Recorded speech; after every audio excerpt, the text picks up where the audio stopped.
La cruz de Cristo es locura para los que se pierden, pero esta locura, por lo que ellos llaman locura, pues es la base de nuestra fe. Jesucristo bajo sospecha. Jesucristo bajo sospecha. Estaremos hablando de las diversas sospechas que mucha gente pone como excusa o como motivo para desacreditar el cristianismo, para ponerlo en tela de juicio. La mayoría no lo hacen por verdadero interés, porque verdaderamente quieran conocer la fe cristiana, sino porque ya han asumido en su corazón que el evangelio es una locura. La cruz de Cristo es locura para los que se pierden, pero esta locura, o lo que ellos llaman locura, pues es la base de nuestra fe. Jesucristo bajo sospecha.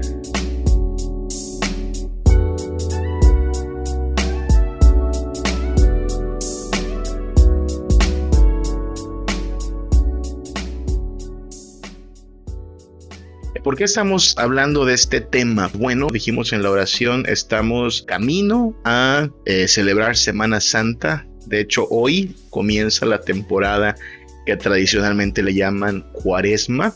En la Iglesia Nacional Presbiteriana le llamamos preparación para Semana Santa, pero son básicamente 40 días, sin contar domingos, de aquí a Semana Santa, ¿ok? Especialmente al Domingo de Resurrección. Entonces, nosotros como cristianos no estamos en contra de las tradiciones. Quiero aclarar con bastante firmeza eso, ¿ok? Nosotros creemos que la tradición puede ser útil, puede mantener fresca nuestra memoria devocional. Nosotros vivimos para traer gloria a Jesucristo y Jesucristo es el Hijo de Dios que vino a nuestra historia. Entonces, las tradiciones cristianas giran en torno a la persona y la obra de Jesús, ¿ok? Y creo que ayudan cuando las celebramos con convicción, es decir, cuando sabemos por qué lo hacemos, ¿no? Tal como en Israel, Dios le dejó a su pueblo la orden de que tenían que cumplir con ciertos rituales, ciertas celebraciones, pero Dios le dijo, mañana cuando tu hijo te pregunte ¿por qué hacemos esto? ¿Por qué hacemos aquello? Tú le dirás, ¿no? Nosotros éramos esclavos y el Señor nos rescató e hizo esto y aquello. Es decir, celebrar las tradiciones era algo didáctico, ¿sí? Los padres tendrían la oportunidad de contarle a sus hijos la historia de la redención. Celebrar las tradiciones era algo que sí se repetiría generación a generación, pero no se haría así como merolicos, como cotorritos, ¿no? Sino que era algo que tenían que estar haciendo con toda convicción, ¿ok? Entonces, es el mismo sentir que aplicamos a nuestras tradiciones. Celebramos Navidad, celebramos Epifanía, celebramos la Semana Santa, celebramos Pentecostés, muchas tradiciones cristianas. Sin embargo, no queremos hacerlas por repetición. Queremos saber qué celebramos y quién es este ser del cual tanto hablamos, Jesucristo. ¿Quién es, no? Y es aquí donde vienen las preguntas hechas, pues a veces con ya cierta malicia, con el deseo de querer poner en tela de juicio la fe cristiana. Y es por eso que tenemos que estar preparados para dar fe de nuestro sentir, de nuestro testimonio acerca de Cristo Jesús, ¿no? Entonces, es por eso que estamos tratando estos asuntos de cómo Jesús es puesto bajo sospecha. ¿Realmente fue un personaje histórico o fue un mito inventado? Si fue un personaje histórico, ¿realmente era divino? ¿Realmente era humano? ¿Realmente hacía milagros o los milagros fueron inventados por sus seguidores también? Todas esas cuestiones sobre si pecaba Jesús y luego cuestiones más actuales, ¿no? Hay quien dice que Jesús, de hecho, era alguien con un estilo de vida gay, lo cual, por supuesto, no aceptamos. Hay quien dice que, bueno, Jesús fue un gran maestro, pero aquello de su muerte y resurrección fue un añadido. Entonces, vamos a tocar esos asuntos. Estamos yéndonos despacito, ¿no? Estamos yéndonos por lo más básico. El miércoles pasado comenzamos con la primera sospecha acerca del Jesús histórico, si de veras fue real esta historia o si no es más que un mito, ¿sí? Hay gente que sospecha eso de Jesús, que no fue real, o que al menos gran parte de lo que nos han contado de él fue inventado. ¿Ok? Y hablamos un poco al respecto. Decíamos que hay tres tipos de personas que son incrédulas de esta historicidad de Jesús. Están los negacionistas, les podríamos llamar así, que son los que de plano dicen no hubo un Jesús. ¿Ok? Todo fue un mito. No hubo un Jesús, no hubo alguien nacido en Belén y no hubo alguien muerto en Jerusalén. No hubo. Simplemente toda la historia es mentira. Están los cazadores de mitos que no niegan que hubo un Jesús histórico, pero que dicen, bueno, pero los milagros son mitos, pero el nacimiento virginal es un mito, pero básicamente todo aquello que les suene sobrenatural o fantástico o milagroso, para usar los términos bíblicos, pues eso es tachado como un mito, ¿sí? Son los que podríamos denominar cazadores de mitos. Y están los revisionistas, mucho cuidado porque estos muchas veces navegan con bandera de cristianos, ¿ok? Y muchos de estos tienen hasta títulos teológicos, ¿eh? Muchos de estos tienen maestría y doctorado en quién sabe cuánta cosa. Y caen dentro de lo que llamaríamos teólogos liberales, ¿sí? Personas que dicen, bueno, sí hubo un Jesús y es un Jesús útil para el cristianismo porque nos muestra un lado muy humano, muy solidario, muy misericordioso, pero es un hombre solo con virtudes muy destacables, ¿no? Y entonces no se trata de echar a la basura todo esto, sino revisarlo, ¿sí? Que es bueno, no nos preguntemos tanto si murió, si resucitó, mejor preguntémonos qué nos enseñó, ¿sí? ¿Qué nos enseñó? Nos enseñó el amor al prójimo, nos enseñó que hay que tener cuidado con la avaricia y todo eso pues es destacable, ver a Jesús como un maestro. Entonces, si se da cuenta, el peligro aquí es que suena como, bueno, hay cierta moraleja en la historia, cierta utilidad, pero esto también pasa con cualquier contenido educativo para niños, ¿no? Pasa con los cuentos de Pinocho, pasa con los cuentos o las fábulas de Esopo, ¿no? Una historia con una bonita moraleja, ¿no? Sé bueno con el prójimo, pórtate bien, no ames más las riquezas. Pero hay gente que dice, bueno, pero por eso el cristianismo es una religión que puede ser útil. Y bueno, es una entre tantas, ¿no? Pura ideología o una idea que puede ser útil, pero no la verdad absoluta, porque al fin y al cabo solo estamos hablando de ideas, no de una persona real que demanda autoridad y dominio y que demanda creer todo lo que él ha dicho que es según sus escrituras. Por eso concluir que Jesús fue un gran maestro puede ser algo contradictorio, porque eh, no solo los discípulos predicaron que Jesús murió y resucitó. Jesús mismo, en el relato del Evangelio, Jesús mismo llegó a decir que iba a morir y resucitar.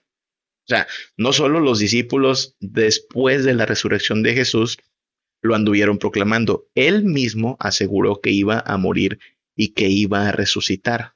Él lo enseñó y es más, él enseñó que creyendo en él tenemos vida eterna, es decir, que trascendemos al sepulcro.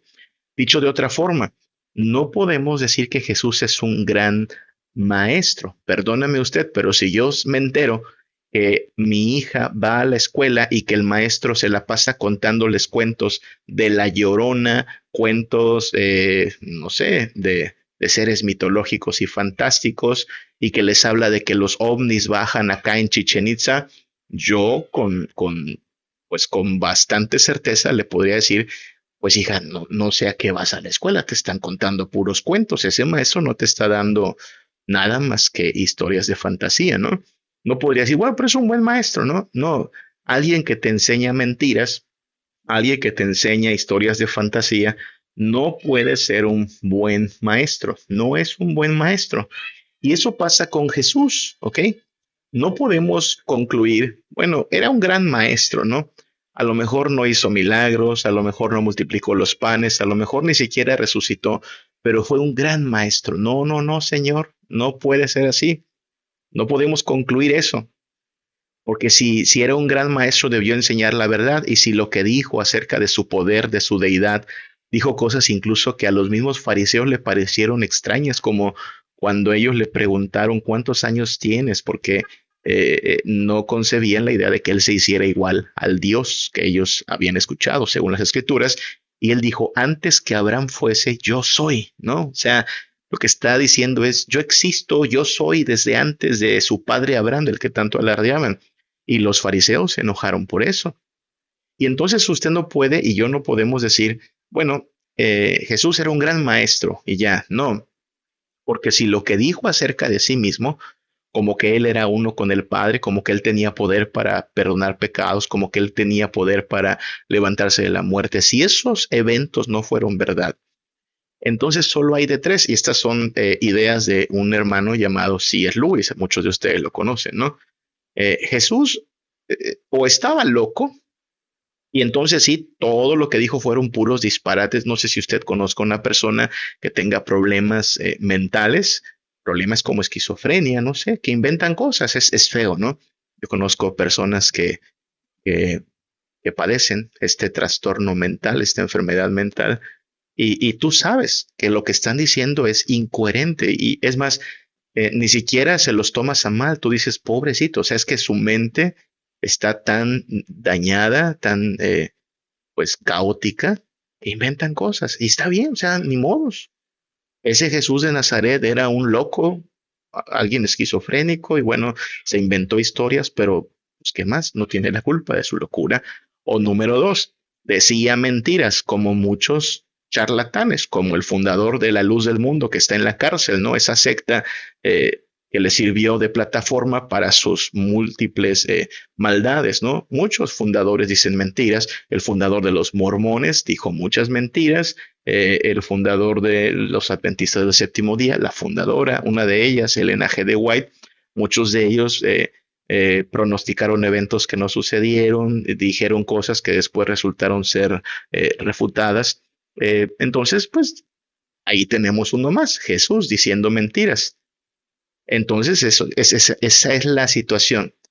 O era un loco, o estaba diciendo mentiras, o, damas y caballeros, él siempre dijo la verdad. Era verdaderamente el Hijo de Dios, con poder para perdonar pecados, con poder para levantarse de la tumba, con la justicia perfecta para ser presentado como el sacrificio eficaz en intercesión por nosotros, como aquel que es el Rey eterno. Es decir, aquí no hay como para decir, bueno, fue un gran maestro, pero no me creo y empezar como a sacar, ¿no? El nacimiento virginal, el poder para hacer milagros, la resurrección, la crucifixión previamente.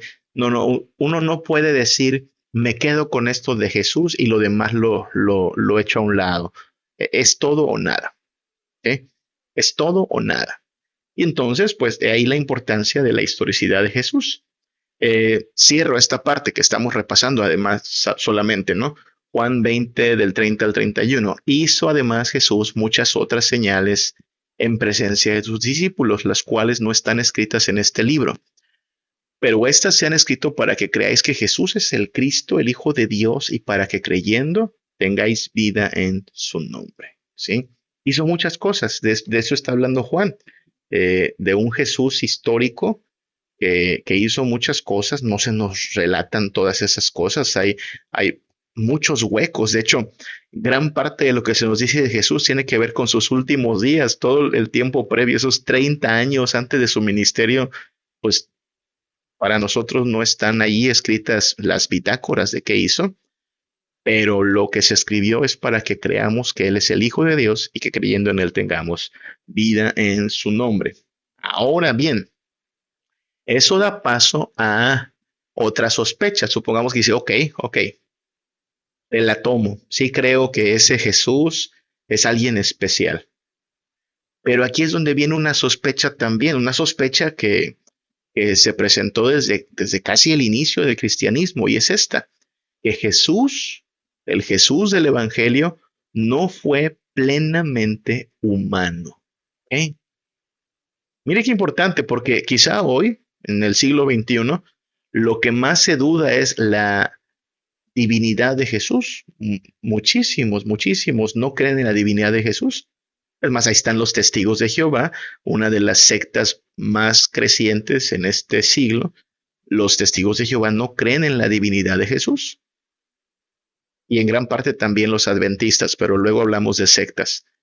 Y mucha gente, le digo, quiere aceptar a Jesús como un buen maestro, pero no como un ser divino en este tiempo. Pero en los inicios del cristianismo, cuando el cristianismo estaba en su apogeo, en su nacimiento, lo que más se pudo haber cuestionado fue su humanidad, así como puede parecer de raro. Lo que la gente tendía a poner en sospecha es qué tan humano fue. Porque claro, es sorprendente la idea de que lo divino se haya acercado, que el Hijo de Dios venga a nosotros. Pero la idea de que se vuelva uno de nosotros, así de carne y hueso, que sienta lo que uno siente, que experimente lo que uno experimenta, eso fue puesto en tela de juicio en el principio, ¿ok? Y ahí uno de las sospechas que se han tenido de Jesús históricamente. ¿Realmente fue humano? Mira esta imagen, encontré esta imagen, me parece bastante interesante. Ahí tenemos a Jesús y a un lado tenemos a Hulk, ¿no? No sé cuánto sepa usted de superhéroes, pregúntele a sus nietos o a sus hijos, pero ahí está Hulk, ahí está el Capitán América, ahí está Iron Man, ahí está Thor, ahí está el Hombre Araña o Spider-Man y Jesús. Y yo me temo que en la mente de muchos, Jesús es algo así como uno más de los superhéroes, ¿no? Al menos en su naturaleza, es decir, no que lo equiparen con ellos, ¿no? Sino estos superhéroes, si bien tienen algo de humanos, son superhumanos, ¿no? Son superhéroes, son superhumanos, tienen algo que los eleva por encima del promedio, ¿sí? Ya sea que los picó una araña radioactiva o que tuvieron exposición a una sustancia que les dio superpoderes, pero trascendieron a lo humano, ¿sí? Y es ahí donde creo que muchos colocan a Jesús también. Sí, es humano, sí, pero no tan humano, ¿ok? O sea, no es como yo del todo, ¿no? Un día estaba tratando de darle aliento y consuelo a una hermanita que estaba contándome cómo con sus luchas, con sus pruebas se sentía desanimada y ya saben, ¿no? Todos hemos pasado por experiencias donde las dificultades son tantas que uno pues desfallece. Y le ponía, les trataba de poner como un motivo de su consuelo el hecho de que Jesús había venido y había soportado pruebas y se había encomendado al Padre y había encontrado en el Padre fortaleza. Y mi hermanita me decía, entre otras cosas, bueno, pero él era Dios, ¿no? Él era Dios. O sea, estaba mi hermana como tratando de decirme, es que, bueno, Jesús no padeció en realidad como nosotros padecemos, ¿no? No era tan humano en realidad. Y eso es lo que se pone en tela de juicio, ¿se da cuenta? Que Jesús realmente haya experimentado en carne propia lo feo, lo triste, lo difícil, eh, lo miserable que puede llegar a ser la experiencia humana. Eso es lo que está bajo sospecha. Y aquí una palabra importante, un concepto muy, muy importante, es el concepto encarnación. Porque la historia de Jesús, el evangelio de Jesús comienza desde la encarnación, ¿ok? Mire que voy a hacer la precisión. Estamos hablando de esto hoy, 22 de febrero del año 2023. Hace apenas 2 meses estábamos celebrando Navidad. Fíjese qué rápido pasa el tiempo, pero hace 2 meses estábamos a 22 de diciembre No sé cuántos de ustedes tienen pinito en su casa, pero el aire era navideño y se siente esa vibra, ya sea por la tradición o por lo que se canta y se escucha en la radio, en todos los lugares. Pero esa celebración, Navidad, gira en torno a la encarnación. Y este es un asunto importante. Lo que proclama el Evangelio es que el Hijo de Dios, verdadero Dios, se ha humanado, se ha encarnado. Es un misterio en realidad. Cuando digo misterio, hablamos de algo tan asombroso, tan grande e importante que nuestra mente como que no lo alcanza a abarcar. ¿Sí? Que no significa que no lo entendamos, pero precisamente porque lo entendemos decimos, wow, esto es algo que trasciende a lo común. No todos los días el Hijo de Dios se encarna, ¿ok? Y entonces este asunto es importante, porque la Biblia especifica en Juan 1.14, por ejemplo, que el Hijo de Dios, al cual se denomina aquí el Verbo, fue hecho carne, ¿sí? Aquel Verbo fue hecho carne y habitó entre nosotros y vimos su gloria, gloria como del unigénito del Padre, el único Hijo de Dios, el único en su especie, único en su ser, lleno de amor, lleno de gracia y lleno de verdad. Ya desde aquí nos está diciendo que la encarnación fue un acto del amor de Dios y del amor de Cristo. Su encarnación fue un acto de amor. Mire que acabamos de pasar todavía hace poquito, el 14 de febrero, y ya sabe, en nombre del amor se hacen tantas cursilerías, ¿no?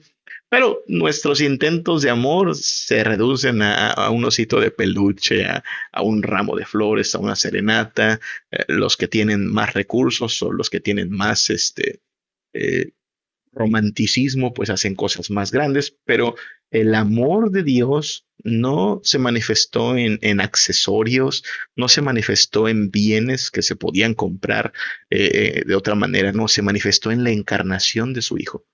Se hizo hombre, eso es lo que especifica el Evangelio. Y desde allí vemos que su humanidad fue una humanidad plena. Lucas 2:52 nos dice que Jesús crecía en sabiduría, en estatura, en gracia para con Dios y los hombres. Fíjese cómo en un solo versículo ya está hablando bastante de la humanidad normal, común de Jesucristo, el Hijo de Dios. Él tuvo que crecer en sabiduría, en estatura, en gracia para con Dios y con los hombres. Piensen en eso un poquito. Porque ahí es donde comienza a veces la negación de la humanidad. Yo no creo que nosotros neguemos la humanidad de Jesús, pero es sorprendente pensar en cómo un, un bebecito, ¿no? Así con sus piecitos, pachoncitos, era al mismo tiempo el Rey de Reyes y Señor de Señores. Como todos nuestros bebés, ese bebé Jesús balbuceaba, porque no creemos que tan pronto nació, tan pronto salió del vientre de María, ya decía mamá y papá, ¿verdad que no? Dijo su primer palabra. Sabrá Dios cuál habrá sido su primer palabra, ¿no? Pero tal como usted y yo nos emocionamos cuando nuestros hijos ya empiezan a decir, mamá, papá, ¿cómo habrá sido la experiencia? Imagínense, si José y María escucharon la primer palabra de Jesús, ¿cómo habrá sido? El niño crecía en sabiduría, crecía en estatura. Oiga, me estoy yo gozando y a la vez asustando, ¿no? De cuán rápido crecen los chamacos. De pronto hoy le pusimos un pantalón a mi enano de 5 años y ya le queda brincacharcos el pantalón. Decimos, ya creció el chaparro. Y así fue la experiencia de Jesús. Sus huesos fueron creciendo, sus brazos fueron creciendo, su cabeza fue creciendo. No sé si habrá sido cabezón. Le salió barba, como a la mayoría de los judíos. No creo que haya sido lampiño. Eh, Ahora piensen en eso, porque, y perdón si aquí nos vamos a poner un poco precisos, ¿no?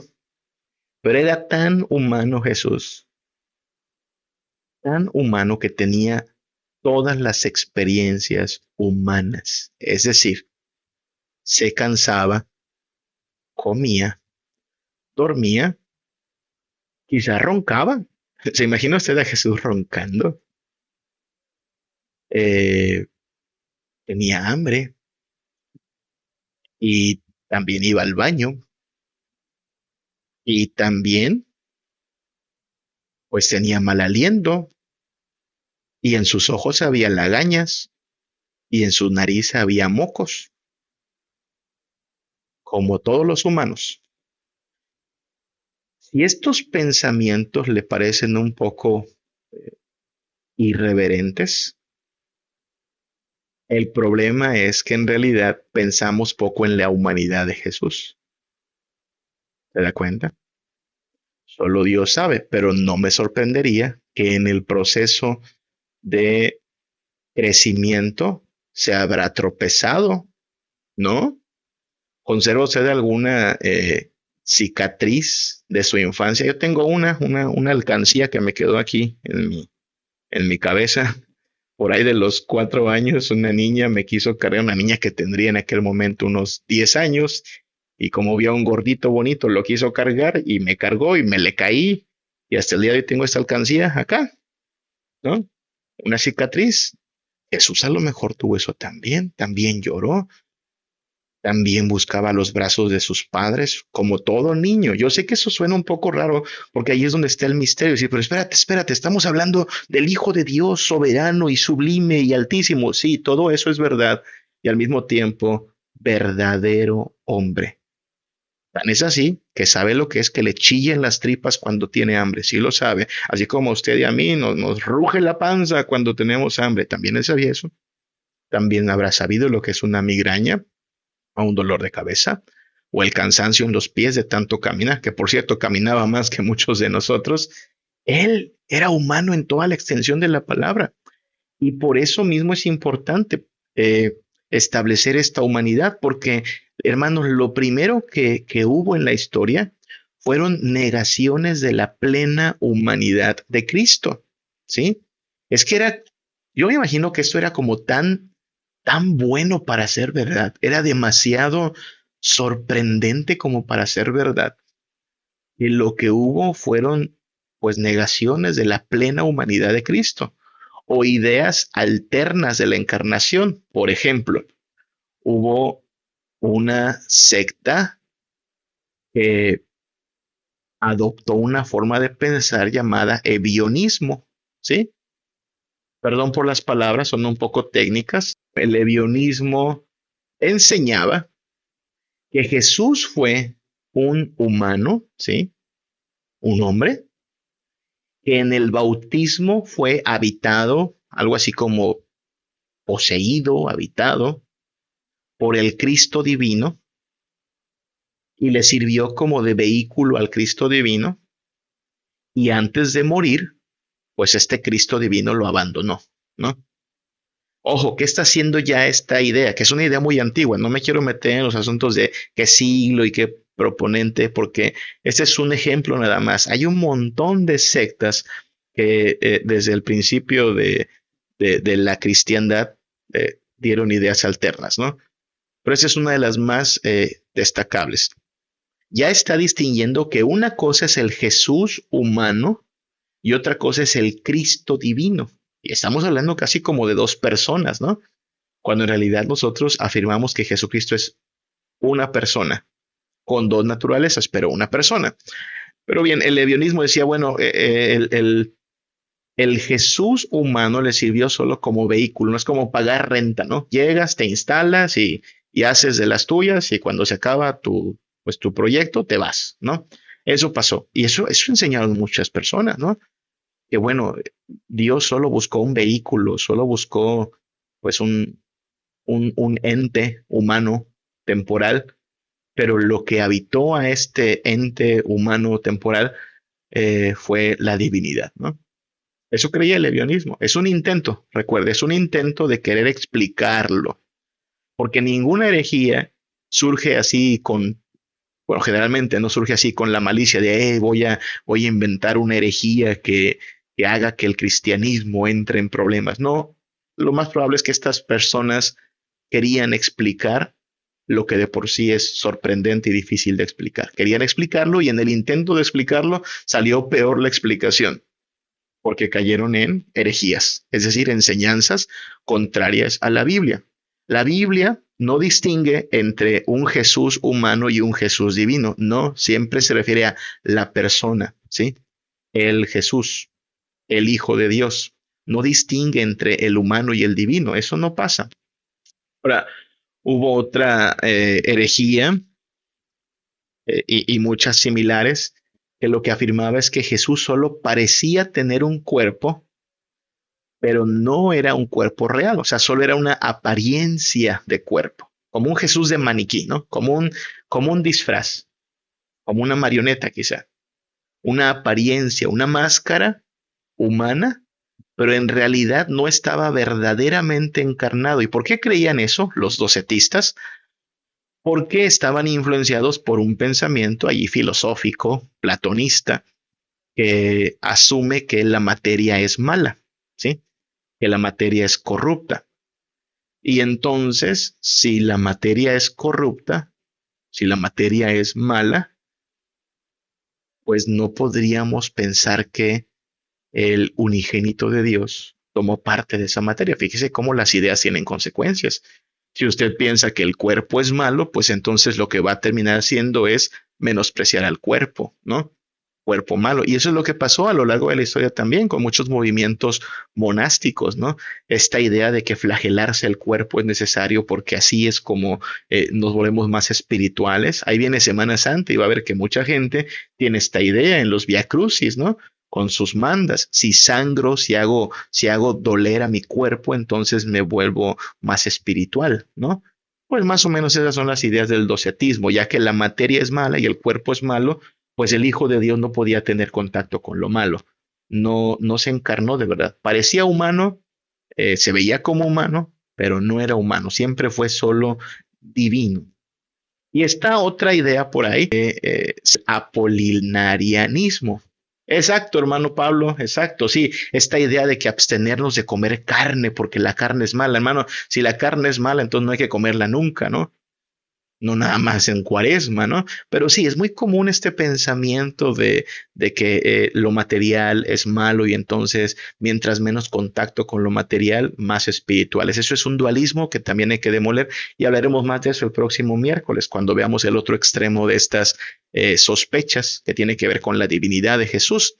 Pero estaban los apolinarianistas o el apolinarianismo, perdón que sea tan extenso ese nombre, que decían, bueno, sí, él fue humano en todo, nada más que su mente era una mente divina, lo cual es extraño, ¿no?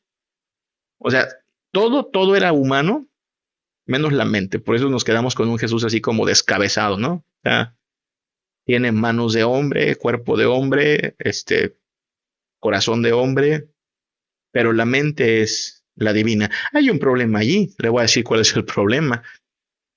Los pecados, por ejemplo, no comienzan en la mano, no comienzan en los pies. Tal parece que los pecados comienzan en los pensamientos, ¿verdad? De hecho, por eso Jesús enseñó que el adulterio no solo es acostarte con una mujer que no es tuya, sino ya a codiciarla.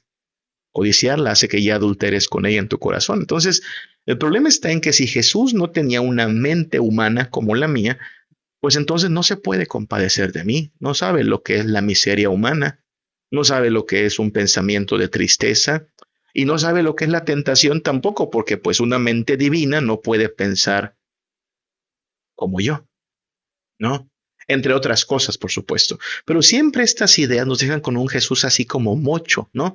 Un Jesús incompleto, un Jesús superhéroe, ¿no? Así, wow, cuánto poder, cuánto milagro, sí, pero es como un superhéroe, ¿no? Es no tan hombre, es más como fuera de lo normal, es espectacular, pero no es alguien cercano a nosotros. Y esos son muchos de los errores que vienen de esta sospecha de la no humanidad de Jesús o no la humanidad plena, que nos quedamos o con un hombre que fue habitado por la divinidad, ¿sí? Solo fue un vehículo, o nos quedamos con un ser divino disfrazado de humano, ¿sí? Y por lo tanto, pues hasta nos engañó, ¿no? Porque pues nos trató como ingenuos, ¿no? Los engañé, no soy como ustedes. O nos quedamos con un semidios, que es como muchos lo tienen, ¿no? Parte humano, parte divino, como Hércules, como los superhéroes, ¿no? Con superpoderes, ¿no? Que los hacen, de hecho, superiores a los humanos, ¿no? Por eso el Capitán América, pues no sabe lo que es, que le duela algo, porque es más que un humano. No es humano, humano, humano, ¿no? Y ese es el problema, que un Jesús así no solo no es el que la Biblia nos presenta, sino que además no es un Jesús realmente cercano a nosotros. ¿Qué dice la Biblia al respecto? La Biblia nos da la buena noticia de que Jesús es cercano a nosotros, empático con nosotros, eh, nos entiende en verdad. Mire lo que dice Hebreos 4:15. Hebreos 4:15 habla de Jesús, bueno, todo Hebreos habla de Jesús como nuestro sumo sacerdote, nuestro intermediario, nuestro intercesor. Y dice Hebreos 4:15 que no tenemos un sumo sacerdote que no pueda compadecerse de nuestras debilidades, las que usted quiere enumerar, ¿no? Fragilidad, tristeza, turbación, ansiedad. Él sabe lo difícil que es la vida. A veces decimos eso, no, si tú supieras lo que estoy viviendo, él sabe lo que estamos viviendo porque él experimentó toda clase de quebrantos, sabe lo que es el hambre, sabe lo que es la pobreza. Sus padres eran pobres, lo sabemos porque la ofrenda que presentaron en el templo fue una ofrenda de pobres, 2 palomitas nada más. Él sabe lo que es ser traicionado, él sabe lo que es que se burlen, él sabe lo que es que los planes a veces no salgan como uno quiere. Tuvo que irse huyendo toda la familia a Egipto porque los querían matar, ¿se acuerda? Eh, Así es que no tenemos un sumo sacerdote que no pueda compadecerse de nuestras debilidades, dice Hebreos 4:15, sino uno que fue tentado en todo según nuestra semejanza, pero sin pecado. En lo único, ahí sí, en lo único que no es como nosotros, es en que Él no tiene pensamientos corruptos o una voluntad corrompida, porque Él es sin pecado, pero fue tentado en todo. O sea, él se mantuvo sin pecado, pero sabe lo que es la tentación. De hecho, eh, 40 días antes de su ministerio, él fue tentado intensamente por el diablo. No solo fue tentado 3 veces, ¿no? Asumimos que Mateo nos narra 3 de las tentaciones, pero fue tentado todo ese tiempo y todo su ministerio. Entonces, Él puede compadecerse de nosotros. No sé cuántas veces usted ha escuchado que alguien le quiere consolar con las palabras, te acompaño en tu dolor, ¿no? Sí, sé por lo que estás pasando. Y a veces nos queda como la experiencia de, no sabes. Por más buen amigo que quiera ser, no sabes porque no estás en mis zapatos, ¿no? Bueno, el Jesús del Evangelio es un Jesús que en verdad sí, cuando dice, te acompaño en tu dolor, o esa expresión, ¿no? Lo siento mucho, lo siento significa que realmente lo sientes, ¿no? Que sabes lo que es estar ahí. Bueno, Jesús puede decirnos, te acompaño en tu dolor. Jesús puede decirnos, lo siento, porque Él sabe lo miserable que puede ser la existencia humana. Isaías 53:3 dice que Él fue despreciado y desechado entre los hombres, varón de dolores, experimentado en quebranto, y como que escondimos de Él el rostro. Y fue menospreciado y no lo estimamos. Mire qué interesante, porque a diferencia de los superhéroes, usted sabe, los superhéroes de las historias ficticias se vuelven famosos, se vuelven importantes, se vuelven el centro de atracción. La gente los aplaude, la gente quiere su autógrafo. El, el, el Jesús del Evangelio, el Jesús que vino a nosotros, el Hijo de Dios encarnado, no fue amado por las multitudes, no fue aclamado por la gente, no le buscaban para pedirle un autógrafo, por cierto. Fue menospreciado, fue desestimado. A lo suyo vino y los suyos no le recibieron. No sobrepasaba del promedio. De hecho, Isaías también nos dice que no había en él atractivo alguno. No es el galán que nos ponen, por cierto, en Hollywood. Usted sabe, para poner a Jesús en las películas de Hollywood, ponen a un hombre con barba de candado, guapísimo, piel blanca, un cutis perfecto, cabello tratado con sedal, ¿no? Un Jesús de portada de revista, ¿no? No, ese no es el Jesús que vino a nosotros. El Jesús verdadero era un hombre común y corriente. De hecho, fue menospreciado más de una vez. La gente se burló de él. Es más, en la cruz hasta se burlaban de él, ¿no? No que muy Mesías tú, ¿no? Si de veras es el Mesías, pues que lo demuestre. No, no daban un quinto por él. Así es que si usted y yo hemos sido menospreciados, burlados, creo que aquí no hay ningún ganador del premio Nobel, no hay nadie que tenga gran influencia en este mundo, hermanos. Perdón, pero somos gente muy común y no sobrepasamos el promedio de las personas, ¿no? Bueno, Jesús sabe lo que es eso. Jesús sabe lo que es ser menospreciado, ser alguien no tenido en cuenta. Eso Jesús lo sabe.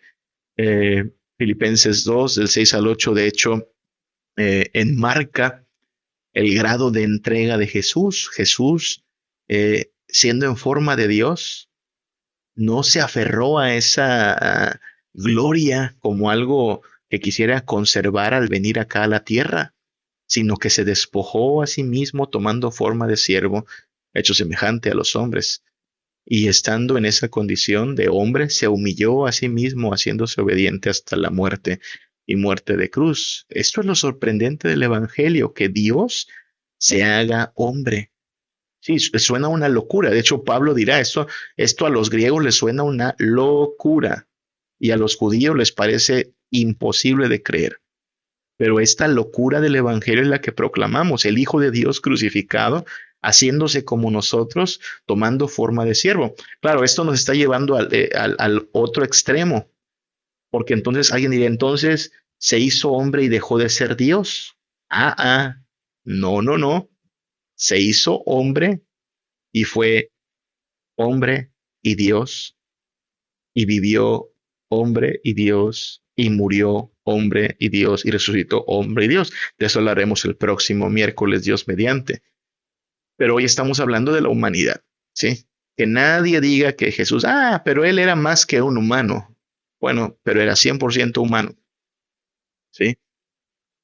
Era alguien totalmente humano y estuvo dispuesto a experimentar todo el quebranto y la miseria humanos para mostrarnos cuán grande es su amor, para sacrificarse en nuestro lugar, para ofrecerse como sustituto en la cruz.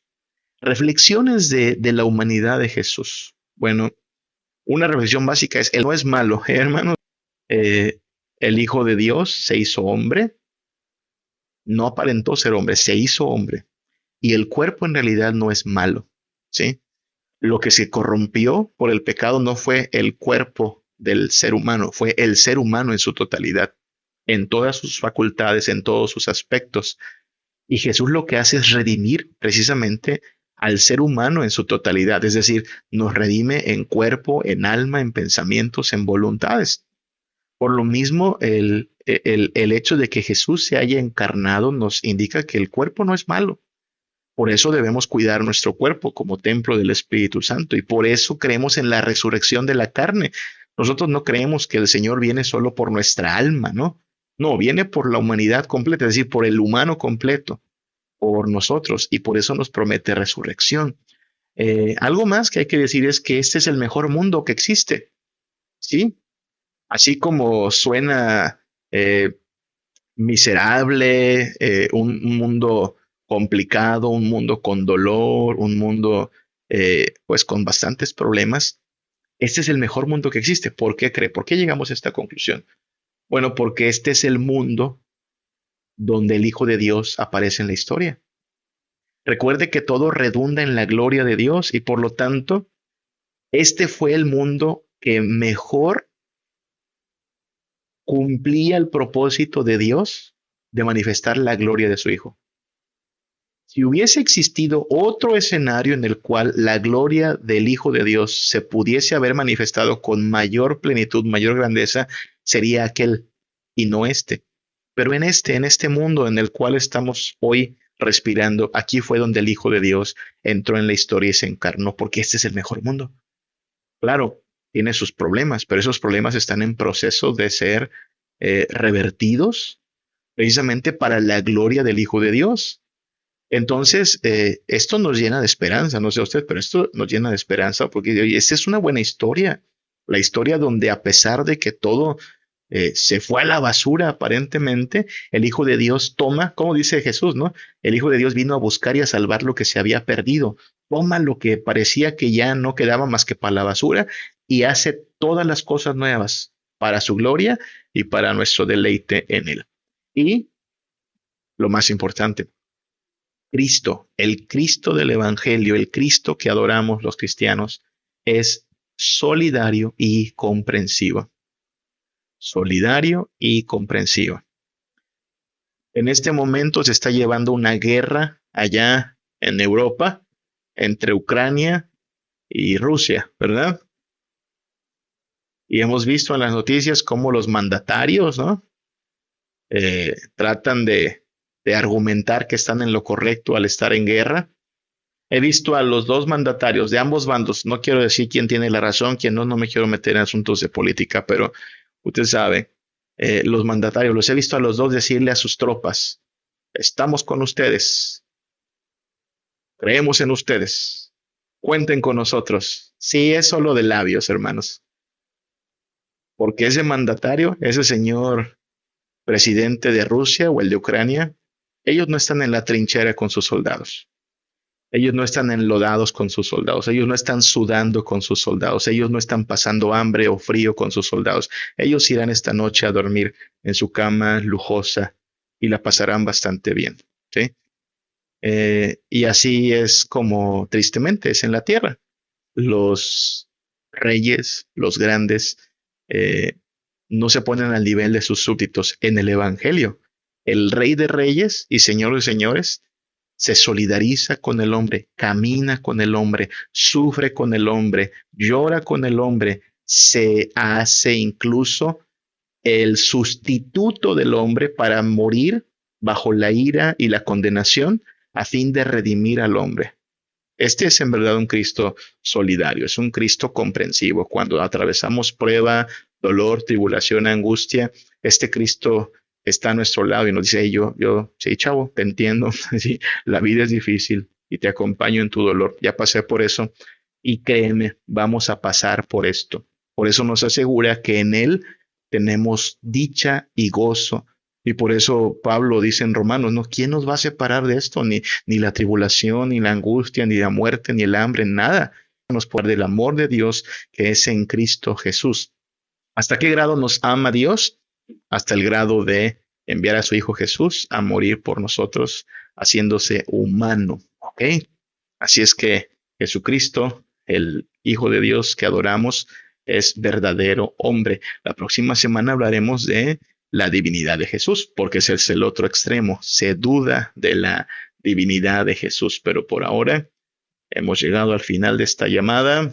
Faltan 3 minutos y necesitamos despedirnos. Déjeme oramos a nuestro Dios. Déjeme oramos. Padre, te damos gracias por el amor con que nos has amado, no un amor de palabra, no un amor de buenas intenciones, sino un amor encarnado, Padre, un amor sangrante, sufriente, manifestado en tu Hijo Jesucristo, Padre. Gracias porque en verdad Él tiene cuidado de nosotros, Él nos acompaña y Él nos asegura que por encima de toda la miseria seremos vencedores en su sangre por sus méritos, Padre. Bendícenos y que esta realidad nos consuele y nos haga tener valor y firmeza en nuestra fe en tu Hijo Jesucristo, Padre. Gracias por todo tu amor. Danos el descanso en esta noche y concédenos mañana seguir caminando a la luz de tu verdad, bajo el amparo de tu gracia, Padre. Te lo pedimos en el nombre de Cristo Jesús.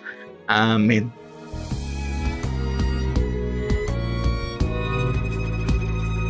Cuando pienso en tu amor tan bello y te veo a ti en santidad